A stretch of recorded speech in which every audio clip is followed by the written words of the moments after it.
Hello there, I'm Amy from Astrology.com, and today I want to look at the chart of Michel Barnier, who is the new, I think it's Prime Minister of France.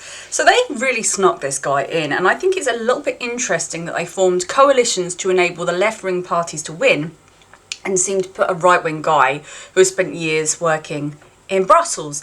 But once again, Macron has shown the French people that he does what he wants and he will not be dictated to by the people. Surely this doesn't bode well for democracy. And I've been saying for a number of years that democracy in the West, especially the UK, it is now an illusion. But again, some people may say actually, well, right-wing governments maybe should have won. And if it wasn't for that crumbling coalition, which some may call cheating, who knows? But anyways, what is Barnier going to bring to the table for France? So, his ascendant is in the nakshatra Ardra, and this is associated with destruction and tragedy. However, the lesson is that destruction can make way for greater things. And we may find that he's the sort of person who likes to mend broken things, as this really is a talent for Ardra, as they are so used to having to start again. But this is a mixed bag for a politician, and his energy can bring destruction, but he's good at fixing situations. So that's a little bit even there. Can he come in and fix a situation that's already broken, or is he going to cause more trouble? Uranus is in the first, so this is a very rebellious person. He will have great ideas, but he can get in trouble for breaking rules and contesting authority. So he will have a great intuition, and he may be interested in electronics, inventions. And this makes you wonder, is his main focus going to be in electric some way, shape or form? As this is in Gemini, I think this is going to influence cars, as in electric cars, communication, intercity travel, but he may put in more electric railways, electric buses, but there can be some greatly innovative plans that will improve the general circulation of people, education, communication.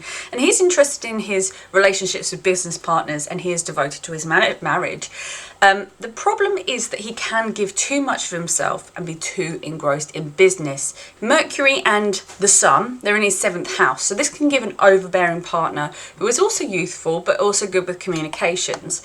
His father could have also done something in communications, and I'd say Michel himself would be very good in business and very talented with negotiation.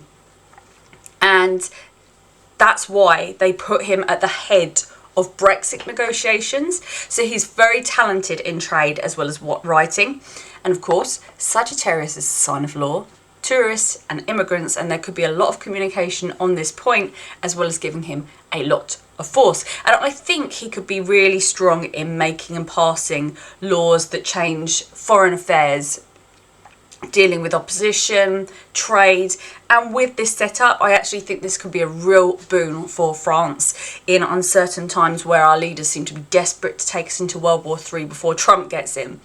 And this guy needs to be on the table trying to slow things down, as I actually think he's going to be very good and potentially could save a lot of people. Rahu and Jupiter in the 9th, so law, knowledge, higher education is really important to this man, and he will always be learning something himself. So he's interested in law, justice, and there is some positivity with his relationship with his father, but Rahu being here, there can be an extreme nature to his father, which can border on strange, or there can be addictions. And there can be an attraction to extreme views, or, even this can just manifest as problems with teachers as well. So Rahu is conjunct midheaven, and this is a sign he's very interested in success and power, and there can be a lot of work to do with foreigners as well. And this pattern isn't going to change. So there could be a lot of negotiations and dealings with foreigners whilst Michel is in power. There's also Kala Sarpa Yoga here, and that makes everything 10 times more extreme. He will experience things that if he told you, you'd say, I don't believe that, it's rubbish.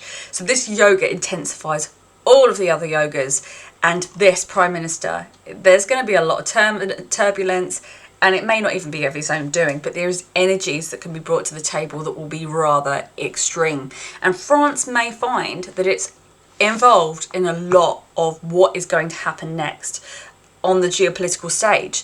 And let's hope Barnier is going to lead all of the West and France towards peace. That's all that we can hope for. So Saturn and Neptune are in the 4th, and this is a real oily combination, and I find this to be of great interest in the 4th house. So you're starting to see the combination of a lot of leaders, and I think it's telling the fact that there's a movement towards supporting oil. And Saturn's in the 4th, and that tells us his home life was very serious. His mother may have been quite an unhappy person. There's another affliction to this house, and you know, this can really impact his feeling, or his ability to feel safe and secure in the world. And especially with Neptune here, he really feels vulnerable, and there can be a lot of secrets as well. So keeping information, having secrets is something that he seems to always have been exposed to, and will probably be second nature to him. And no matter what you do, the feeling of lack and lack of security is going to follow him home, to his hobbies, into politics, into his workplace, and into his office. So what is he going to do with that? Saturn represents aging population as well as civil servants, and it can also bring abandonment and give us information about the economy and society. So Neptune brings upsets and tells us what the people are complaining about. And in Virgo, this is your service industry, and I do think this is going to impact hospitals, health, services like the police force, and you know, there's some sadness and confusion here, but there's also a lot of work and services selling or extracting oil. And in 2017, France banned the production of oil and gas in all of its territories, and they were aiming to have that fully done by 2040. And I think that with this combination, they could well go back on that, because so many new leaders look like they are going to. It was a period of time when all these people were born, where Neptune and Saturn were together, and I think Putin's got it. I think Xi Jinping's got it. I'm pretty sure that Keir Starmer's got it, and it's the oil combination, and especially when it's in the 4th house, you know, that's in your country as well. So Mars is exalted, and the Moon and Venus are all in the 8th together, and the first thing that jumps out to me is that Chandra Mangala yoga. So this is a yoga of great wealth, but also it's problems with his mother as well. So it can be a lot of fighting, and it backs up the problems within his 4th house. So his mother probably would have been somebody he argued with a lot. I'd say that he's a deeply emotional person, but there can be a proneness to health issues. But it's lessened by the strong Mars, and the illnesses are unlikely to be chronic. And I think he really benefits from the money of others. And this combination can give him longevity as well as wealth. So, I mean, I don't think that his marriage is perfect by any means, but that fantastic Mars in the 8th, but supported by benefic influence, I think this is a technical powerhouse, a guy who knows psychology, who can play the logic game.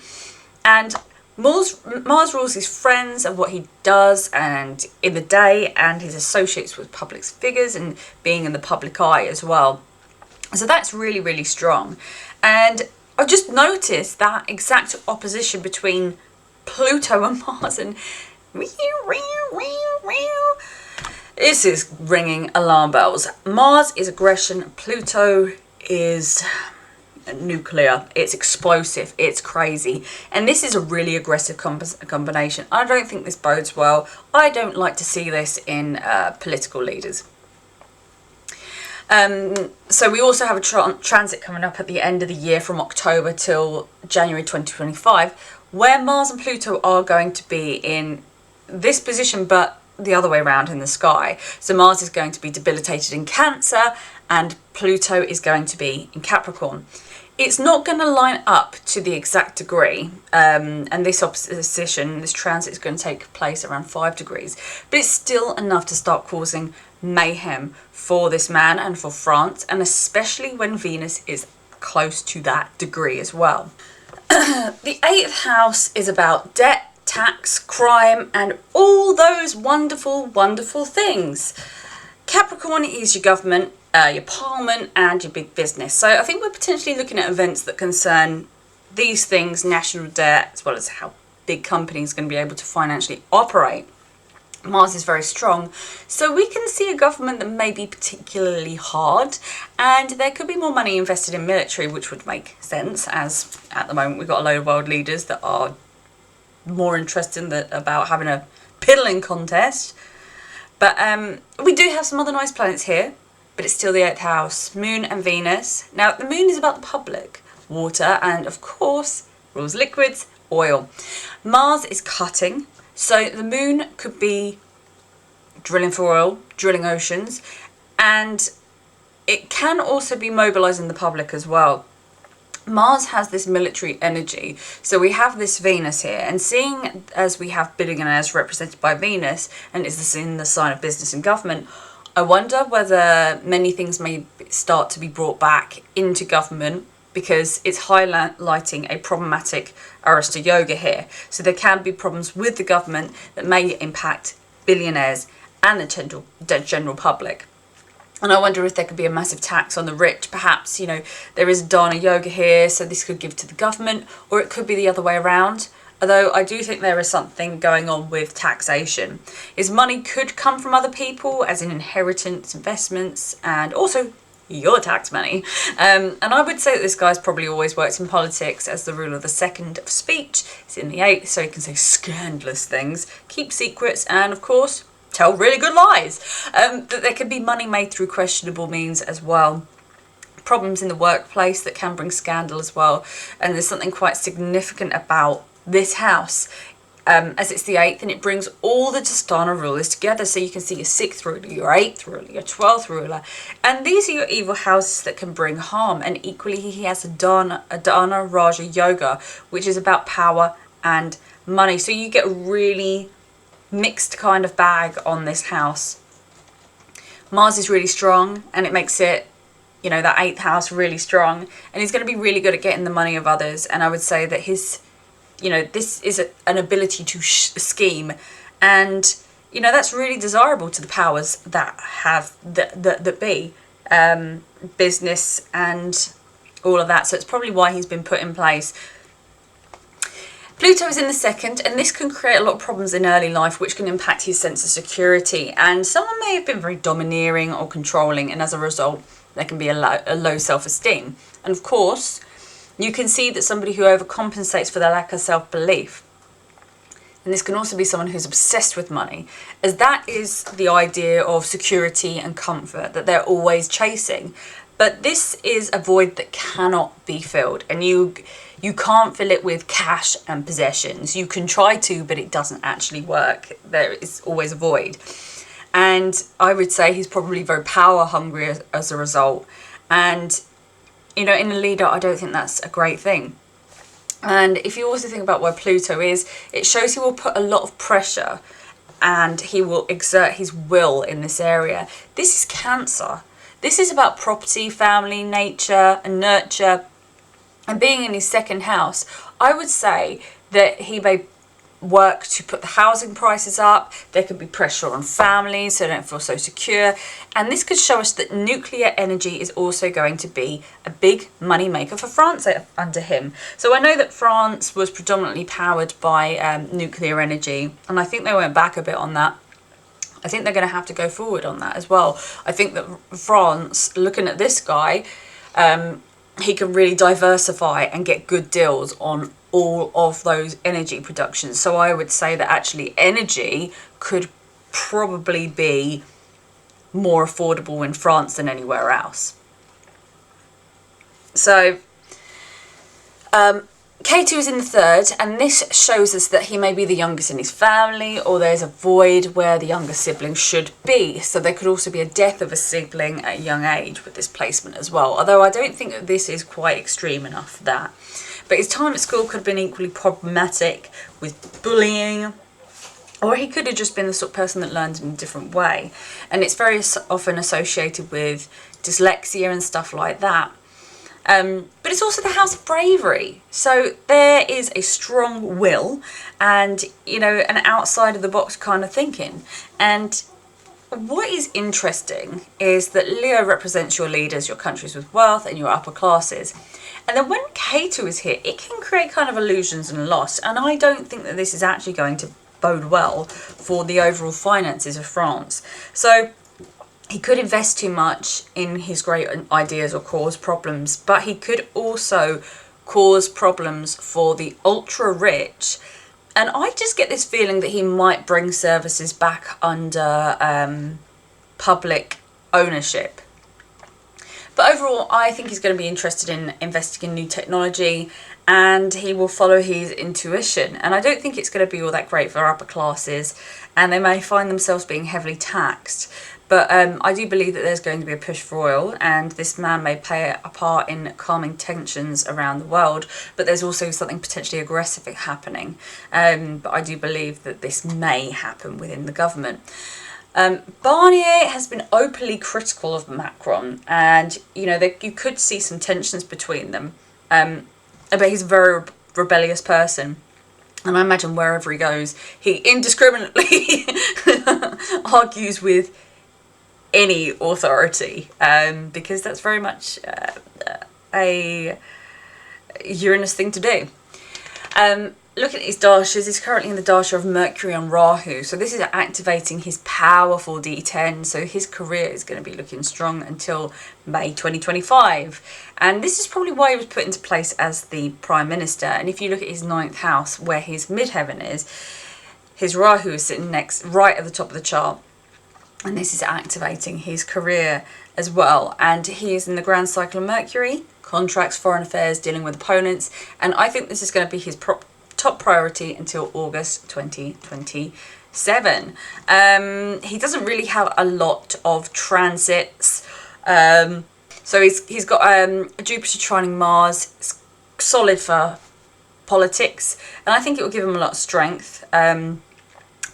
And Jupiter tends to be more favourable, but there can be some problems with scandal as Jupiter loses its ability to do good by its placement, and Mars, you know, it's very powerful in the 8th house.